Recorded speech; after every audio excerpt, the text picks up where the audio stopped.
Hi. Hey, how are you? Good, how are you? I feel like I just talked to you this week. Not that we chatted a lot this week, is we don't chat enough the other weeks. That's right. Eva Lacy is an artist, illustrator, and the owner of Critterosity. Through her Critterosity shop, she sells one-of-a-kind commissioned art pieces, as well as a wide variety of merchandise featuring her fan art and her own original designs. She also does frequent online drawing demonstrations and painting demonstrations on Instagram and her other social media outlets. In part 1 of the Swazzle Lunch Break, we asked Eva where she learned to draw and how she developed her unique style. We also talked about the importance of collaboration between illustrators and puppet builders. We started the conversation off by asking Eva what her process is when drawing fan art or her own original creations. I couldn't push original art more, but unfortunately it's a lot about nostalgia. So in order to grasp your crowd and keep your followers, they definitely want to see things they relate to. But then I really try to encourage original art. I think my go-to, and any of my followers know, I'll use Mickey Mouse as my set, is we wouldn't love Mickey Mouse if he wasn't designed. So there's so many more characters to be found and loved and get just as much attention. And what's in here, basically my process is, I think a lot about shapes. I see a lot of things that look like other things, and even clouds, all that jazz. So kind of retain all of it throughout the day, and then I just start with shapes all over the page. Sometimes I'll do blobs. My mom, who's on, used to draw squiggles, and I know that a lot of artists encourage the squiggle drawings. So anything like that, just very loose, and then I start to build it into an actual character. Do you find as an artist, as a designer, there are shapes that you're drawn to? Yes, that's a great question. You tend to get in the rhythm of starting with the same thing, and you have to break that and try new shapes, new things. Definitely circles are a great base. I love the kidney bean, a lobby kind of square. It's not really a square, it's just kind of lopped, and has a square shape. So shapes are definitely something I try to teach when I do my sip and paint lives and teaching how to sketch. When you're building a puppet, you're foundationally working with shapes in 3 dimensions. When you're doing a drawing, you have to, if you have a more of a dimensional drawing, you have to sort of it's an illusion, optical illusion. So can you tell me a little bit about putting dimension into your artwork?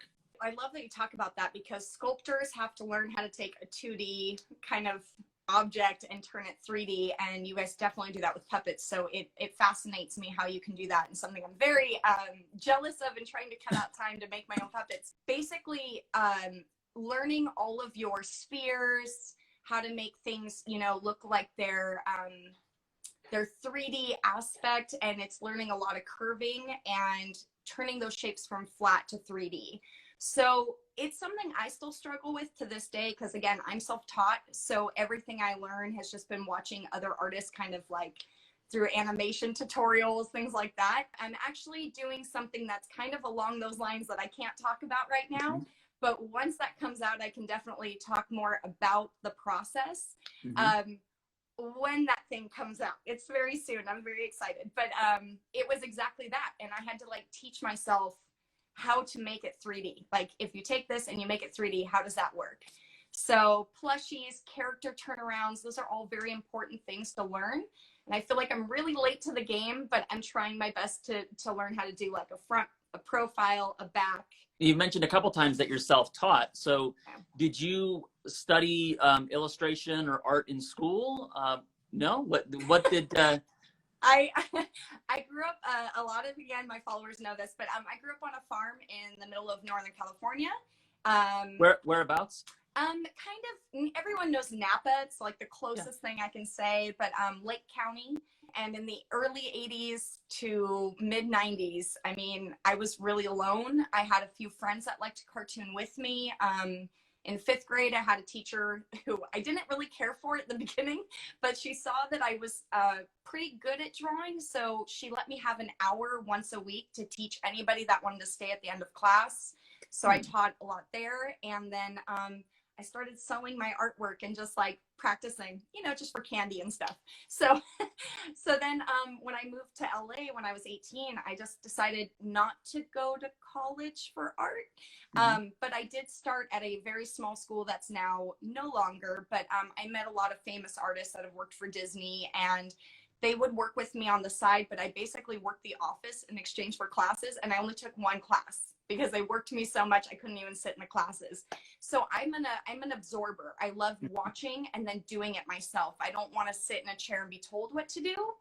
But that's just my journey. I tell everybody, if you can take classes, like, do it. And now they're all virtual, it seems. Perhaps there's something to be said for developing a style unique and perhaps away from outside influences. I sort of have a theory about design, and I can use Disneyland as an example, which is when Disneyland first started, everyone that was hired to be an Imagineer did something else. They were civic engineers, they were aeronautics, you know, they worked in, you know, in aerospace, they planned cities, you know, they did actual stuff. And now we're sort of in a world where people who are Imagineers at Disney come from studying design. And I just think there's something about having a foundation in another discipline that kind of grounds your design. It's like having different influences. It's not just design is my influence. Right. And I just have to imagine, especially seeing the kind of characters that you draw, a lot of like animals and critters, and that had to be inspired from, you know, growing up in the, you know, rural part of Napa County, I would imagine. No, that's exactly it. We only had we were a rural area my whole upbringing until I was 18. Whether it was in town, which was still like a farm town, and then up in the mountains. So I saw a lot of animals. We had animals on our little farm just during the beginning portion of my life. We had horses, cow, chicken, you know, pigs. So I just always have been drawn to animals. Like, I don't know what it is, but I just feel like maybe, you know, I was supposed to be, I don't know, somebody that just worked with nature. I wanted to work in the zoos. I feel like a lot of artists have that story. Like, I wanted to work with dolphins. And right. so we all become cartoonists. I don't know. Yeah. But that was what I wanted to do. And then art was kind of pushed on the back burner. But I felt like I had all this imagination from my mom pushing me at, like, go outside and play. You know, TV was very limited. We could still watch TV, but it was like, why don't you go outside and play? So we built forts in the hay, and we had to create all these games and ideas. And I would go off by myself. I mean, when you're raised like that, you know, to look for rattlesnakes and all of the fun things. But I would go out and build this fort, like, all by myself. And then every now and then my friends would come stay over, and we'd go out in the fort, and we'd spend hours out there playing house or whatever we could think of. And then my friends would say, okay, you're the teacher, teach us how to draw. And it was like, I'd stare at the Garfield comic books, and I'd try to redraw those, or the cases of VHS tapes. And I would just look at it, and my brain could separate all the shapes where other people would look at it as a picture. You know, how do you start somewhere? And that was all of it just helped me develop who I am, where I am. And I'm constantly learning. I have so many heroes online that aren't just animation, but also puppets. You know, anyone that works in the puppeteer building, all of that, that's very inspiring. Sculptors. It's like, I just take little bits of everything I love and just keep trying to apply it into my work, but not take what they're doing per se. One thing that I've discovered, especially during this pandemic time where we've made a lot of puppets for other people, like they have that come in with their own design, is it really pushes the puppet in a whole different direction. You know, working with a designer who isn't necessarily thinking like, okay, the mouth goes here, the eyes go here, right, can really affect your work in a very positive way. So I noticed that you've done some flat art, you've done some three-dimensional stuff. So I'd love to hear a little bit about the idea of like high style and concept, high design, influencing a whole different art field, discipline, or, you know, art. Kind of like what you said, if you're working with people that already have an idea for something, it definitely, when I worked with you guys, for example, the number one thing I loved is you trusted me. You liked me for me and said, make this a thing. And I was so nervous because Andrea had done such a beautiful job with these characters. I didn't want to step on any toes. I didn't want to upset somebody and offend them. So you guys are kind of the first people I worked with that ever said, we want you to do what you do. And I was able to see it the way the way I was seeing it is the way I put it down on paper. But I've also worked with customers or other clients that are like, no, that's not what we're going for. And I'm like, but you reached out to me based on my character design. This is not going to look good. And you don't know how to like tell somebody, and you have to be very professional and just let it slide and try to give them what they want. I have a particular thing that happened a couple of years ago, and I swear to you, they got rid of the thing that I helped design because I don't think it did what they were hoping for. And I couldn't try to help them anymore. I was like, I'm telling you, no one's going to vibe this. It's not me. You've pushed me in a completely different direction. So they were trying to get a theme going, and that wasn't my style, but yet they came to me for my style. I guess the sort of point is that by reaching beyond the normal touchstones in puppet design, it can really bring the puppet building to a whole different level. Like, so if you have me design a puppet, I'm going to do it completely different than someone that's been working in puppet building is expecting because you might, a Muppet. Yeah, exactly. You're not going to go to all the same go-tos, right? Yeah. Like, I'll give an example. Just recently, we made a puppet for an illustrator, Luke Flowers, and he has this really amazing illustrator, and he did this little monster book, and he wanted a monster puppet to bring around to readings and such. And he has such a high design style that it made the puppet look not like maybe what my first instinct would be, in a very positive way, you know. I guess my idea is people should find those designers that are out there online and don't just rip them off, form relationships with them. And work with them. You know, that's what we did, you know, with you when we were doing our Krampus book with Artie and Andrea, Patrick. When we met you we had known about you, but we officially met you in person at DesignerCon. And then actually Tall Tales Productions, another incredible artist, met her at DesignerCon too. And both of you, we brought in to create significant elements for the book. And I think it really brings things to a different level when you have a trusted designer and it's a partnership. It is really cool when there's collaboration right here.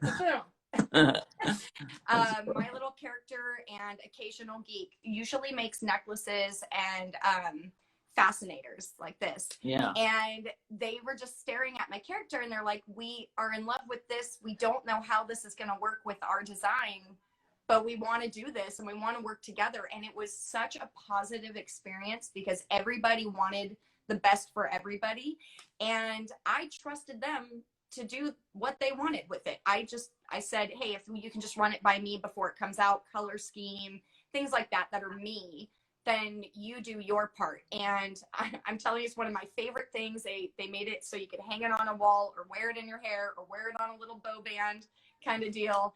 And so it's like such a nice harmony when you find the right people that are willing to work together. I always say how bummed out I get that companies reprimand people that are doing good with something like Fanart. If it's really spun, you know, they're like, that's ours. No. And I'm like, but if I'm getting a lot of good feedback, why wouldn't you want to work together to make like a limited run? And then like, I'm done and I can't do it again. So yeah, it's like hire the hacker. Yeah. And like, I feel bad about it sometimes, but then other times I'm like, okay, this is completely my spin on it. It's totally your character. Like I will be very respectful to any company. If I happen to draw a character, I have a lot of friends that have worked in the industry that have been told, you know, by some major TV company, like, you can't make that design anymore. And I'm like, are you kidding me? They're nailing it. Like, it's amazing. Why don't you work together? Yeah. So it's kind of a bummer, but I do understand it. So yeah, I think getting someone from a completely different standpoint that doesn't know what you're working with and just says, here's my idea. Boom. What do you think of that? And then you Yeah. guys put it into yours. Oh, that's you and Eric the elephant, right? Yes, another great example, Eric the elephant, exactly. That was never designed to think, oh, this will be a puppet. And that's one of the reasons why when we did that collaboration, we chose that particular design, because it wasn't thought of, as a puppet. The dimensions, the proportions, there's, and yet because of that, it turns out being, pretty successful puppet. Absolutely. It's beautiful. Thank you. Thank Yeah. you. Join us for part 2 of our conversation with Eva Lacy, where she discusses her own personal color theory, working with gouache paint, and what keeps her motivated as a sole proprietor and operator. Please like and subscribe, and we'll see you next time in the Swazzle Lunch Break.